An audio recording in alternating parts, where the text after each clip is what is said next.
One of the things that will often stop people, and I will hear this time and time again, is fear of being seen through doing their work in the world. Now, it doesn't mean everybody is going to be on camera, but it could be as simple as being seen as the CEO of your business, or being seen in a different way in a business meeting that you have to go into. So I always feel that underneath our fear of being seen is our fear of experiencing the world differently, because that is what will happen to us. When we show up and allow ourselves to be seen, we create a ripple effect. Other people see us differently, they interact with us differently, and new information comes our way, new experiences come our way, but it's our comfort of our habits and our being used to our little comfort zone, our little pattern that makes us afraid to be seen at the next level. So here's a couple of things to think about if for you the phrase being afraid to be seen resonates. I think underneath it for so many of us, it is this fear of, will I be judged? The answer is absolutely yes. The other answer is you won't know 95% of the judgment that's coming your way. It's no different to walking down the street. You might be walking down the street in your own zone and somebody sees you from the other side of the road and you have no idea, you're completely unaware of them, or even if you feel slightly aware of them, you don't really know what they're thinking. And often what they're judging about you is a reflection of something in themselves. So we often have a fear of getting on camera, getting on audio, or doing a podcast, or doing an interview, or standing up at our local town hall and giving a speech, or putting our hand up in a room full of people and saying something. It's our fear of judgment. What will the crowd think of me?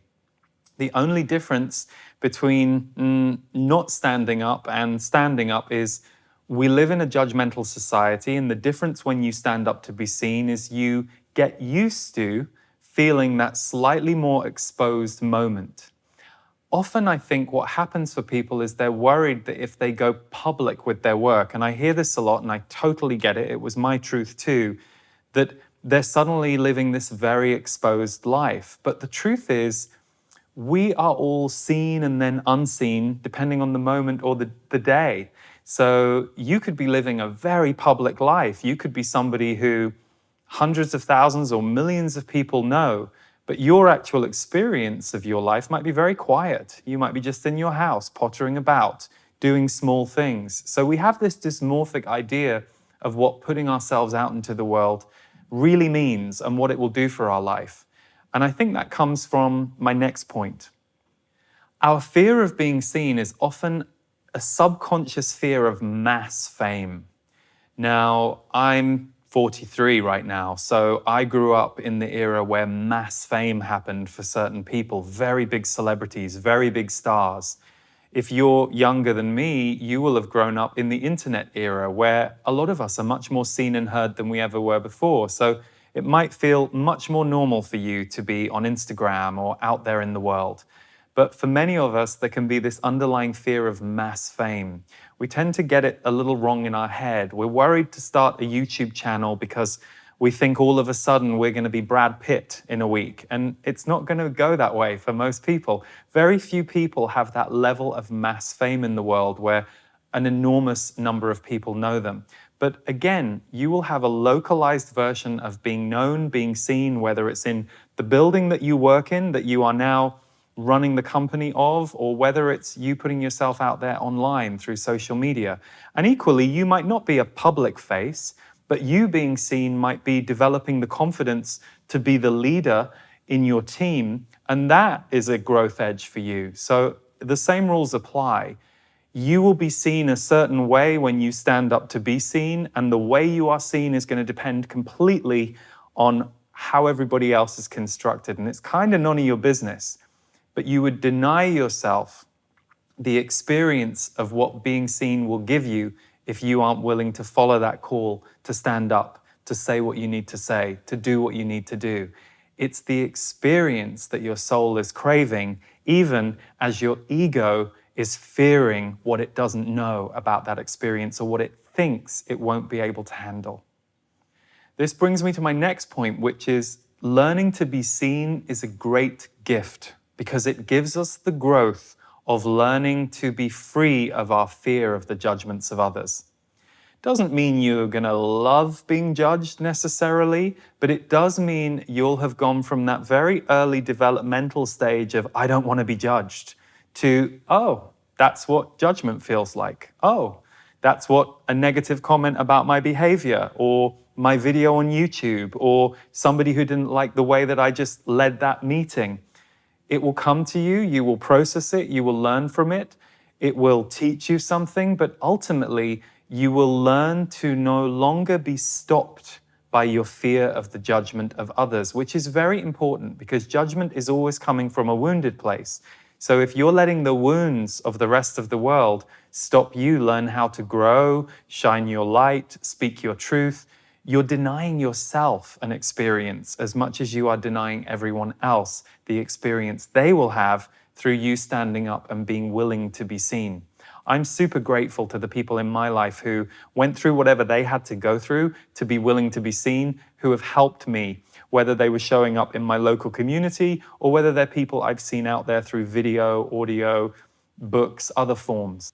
I also know that they, through their journeys, learnt to feel freer of the judgments of others and to not let the judgments of others stop them doing their work in the world. Another point to consider is people will deselect you. We tend to focus where we want to focus. We focus on what's serving us. We focus on something that's feeding some part of our fascination. So often we worry about standing up in a room full of people because we're worried that all eyes are on us. But try and remember, some eyes will really be on you and some eyes will be semi-interested in you and other eyes won't even really be looking at you. They'll be thinking about something else that they've got going on in their life. So people deselect you more than you realize. So being willing to be seen is being willing to be selected, but people will also ignore you, stop looking at you, decide you're not for them. So don't deselect yourself before you let others deselect you. My point in saying all of this is nobody's really going to be looking at you as closely as you fear they might be, and most of them won't be judging you for the things that you're afraid of being judged for, which is the other part of it. Are we afraid of being judged by others? Or are we afraid that by standing up there, being seen, being heard, we're actually going to reveal to ourselves the very things that we're judging ourselves for? The gift of that is it helps you get over it.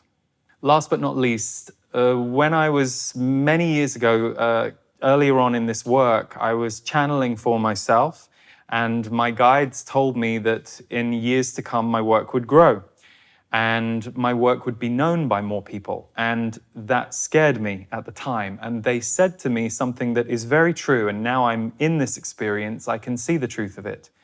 They said, any fear you have about being more known by people is going to be greatly outweighed by the experiences you have, the connections you make, the gifts that you receive, and also some of the challenges you will go through that you will learn from and become a stronger human being because of.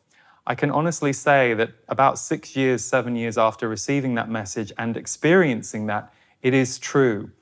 Our willingness to be seen is our willingness to become stronger in who we are, to stand for who we are at an all-new level, which most of us at a soul level are really craving. So I think you are ready to be seen, and I think you have been more seen in your life than you probably realize.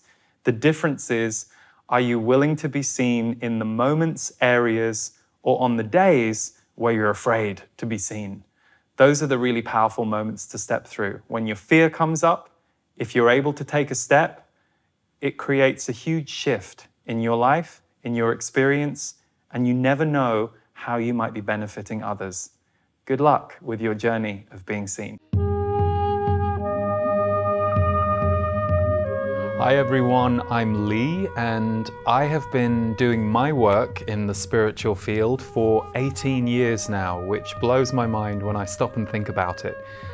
Along the way, I have met many people who I have either coached individually or who have come to me to learn more about how to bring your spiritual gift, your healing gift, your intuitive gift into your work and how to have this be your work.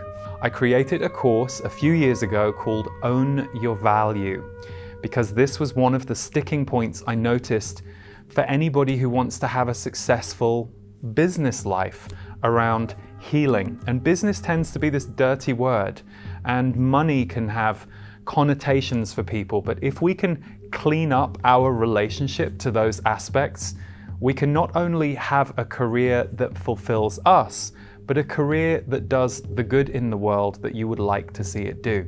We have been adding different pieces to the course over the last few years, and this year is no different. I'm going to be doing a whole new module called the Entrepreneurial Map.